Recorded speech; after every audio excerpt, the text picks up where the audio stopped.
ગાંધીનગર ખાતે ખેતી બેંકની વાર્ષિક સાધારણ સભાનું આયોજન થયું હતું। આ બેઠકની શરૂઆત ગુજરાતના મુખ્યમંત્રી ભૂપેન્દ્ર પટેલની ઉપસ્થિતિમાં કરવામાં આવી હતી। સહકાર મંત્રી જગદીશ વિશ્વકર્મા, ગુજકો માસોલના ચેરમેન દિલીપ સંઘાણી, સહકાર સેલના કન્વીનર બિપિન પટેલ સહિતના અગ્રણીઓ ઉપસ્થિત રહ્યા હતા।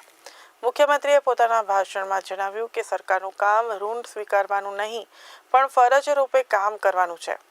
તેમણે ખેડૂત હિત માટે હંમેશા સરકાર તૈયાર રહે છે એવું સ્પષ્ટ કર્યું। તેમના જણાવ્યા પ્રમાણે ગુજરાત સહકારિતા ચળવળમાં જેમ અગ્રેસર રહ્યું છે તેમ આજે દેશના સહકારી વિકાસમાં પણ ગુજરાત આગળ છે। ખેતી બેંકના ઉદ્દેશો અને કામગીરીની સરાહના કરતા મુખ્યમંત્રીએ જણાવ્યું કે બેંક છેલ્લા 3 વર્ષથી 0% NPA ધરાવે છે, જે એક મોટી સિદ્ધિ છે। બીજી તરફ ખેતી બેંકના ચેરમેન ડોલર કોટેચાએ જણાવ્યું કે આજ સુધી ખેતી બેંક ખેતી ક્ષેત્ર ઉપરાંત રમતગમતમાં પણ યોગદાન આપ્યું છે, ત્યારે નિર્મા ઠાકોરને રમતગમત માટે સહાય પૂરી પાડી છે અને હવે તે રશિયામાં પ્રતિનિધિત્વ કરશે। ખેડૂતો માટે 12% સરળ વ્યાજે લોન ઉપલબ્ધ છે, જેના કારણે 102.70 કરોડ રૂપિયાનો ફાયદો થવાનું પણ જણાવાયું હતું। 2 ઓગસ્ટથી ખેડૂતો માટે 11 લાખ સુધીનો વીમો લેવો તજવીજ હાથ ધરવામાં આવશે। તો ગુજકો માસોલના ચેરમેન દિલીપ સંઘાણીએ જણાવ્યું કે ગુજકો માસોલ દ્વારા અત્યાર સુધીમાં સૌથી મોટો 125 કરોડ રૂપિયાનો નફો થયો છે અને 22% ડિવિડન્ડ આપવામાં આવ્યું છે। તેમણે એવું પણ ઉમેર્યું છે કે દેશની સર્વોચ્ચ સંસ્થા ઇફકો આજે વિશ્વ સ્તરે પ્રથમ ક્રમ પર છે અને ગુજરાતના લોકોને ત્યાં પ્રતિનિધિત્વ મળ્યું છે। તો બિપિન પટેલે વેર હાઉસિંગ ડિરેક્ટર માટે ફોર્મ ભર્યું હોવાનું જણાવીને કહ્યું કે ચૂંટણી નથી લડવી, પરંતુ કેન્દ્રીય સહકાર મંત્રી અમિત શાહે સહાયતા કરી અને તેઓ બિનહરીફ બનેલા। આજની AGMમાં વિવિધ નવી યોજનાઓ, વીમા યોજનાઓ અને સેવિંગ એકાઉન્ટ માટેના પ્રયાસો અંગે ચર્ચા થઈ હતી અને મુખ્યમંત્રીએ સહકાર ક્ષેત્રે આગળ વધવા માટે માર્ગદર્શન આપ્યું હતું। માન્ય પ્રધાનમંત્રી નરેન્દ્રભાઈ મોદીને જેટલા અભિનંદન આપીએ એટલા ઓછા। દેશના ખેડૂતોની સુરક્ષા માટે, એની પ્રોડક્ટને સંરક્ષણ મળે એટલા માટે એમને ટ્રમ્પના જે જગત જમાદાર કહેવાય એને વારંવાર આ દેશની આંતરિક બાબતોમાં ચંચુપાત કરવા પ્રયત્ન કર્યા, પણ વડાપ્રધાન નરેન્દ્રભાઈ મોદીએ એને દાન નથી દીધી। દેશના ખેડૂતોનું, દેશની જનતાનું સન્માન અને રક્ષણ જળવાઈ રહે એના માટે એને તત્પરતાથી નિર્ણયો લીધા છે।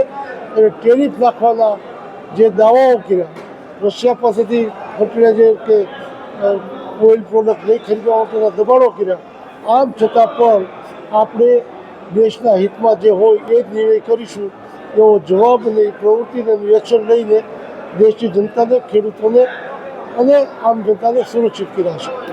ખાલી યુરિયાની અછત એટલા માટે છે કે આંતરરાષ્ટ્રીય રો મટીરિયલના ભાવ ઊંચા થઈ ગયા છે, એટલા માટે પ્રાઇવેટ કંપનીઓ જે બનાવતી એને ખોટ જાય એટલે બનાવતી નથી।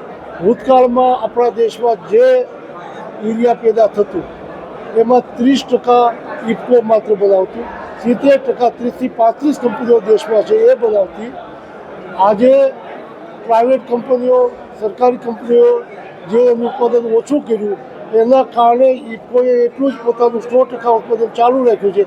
70%માં માત્ર ઇફકો બનાવે છે અને 30%માં આખો દેશ બનાવે, એટલે થોડું ઉત્પાદન ઓછું થાય એટલે સમયની શોર્ટેજ આવે। ખેડૂતોએ ખેતી બેંકમાંથી ઊંચા વ્યાજના દરે લોન લીધેલી હતી અને જેઓ ભરપાઈ નહોતા કરી શકતા તો એ લોન ઉપર વ્યાજનું વ્યાજ એમ ચક્રવૃત્તિ વ્યાજ થઈ અને એકના ડબલ કે તબલ કે 4 ગણા પૈસા થઈ ગયા હતા, જેથી ખેડૂતને પૈસા ભરવામાં ખૂબ અગવડતા પડે અથવા ભરી ના શકે, જમીન વેચે તો પણ ના ભરી શકે એવા સંજોગોની પરિસ્થિતિ હતા। આવા સંજોગોની અંદર અમે માનનીય મુખ્યમંત્રીશ્રીને આખી વાત સમજાવતા મુખ્યમંત્રીશ્રીએ અમે આપેલી વન ટાઈમ સેટલમેન્ટ યોજના મંજૂર કરી આપી। એ મંજૂર કરવાથી ગુજરાતના ખેતી બેંક સાથે જોડાયેલા ખેડૂતોને આશરે 102 કરોડ અને 70 લાખ રૂપિયાનો ફાયદો થયો છે।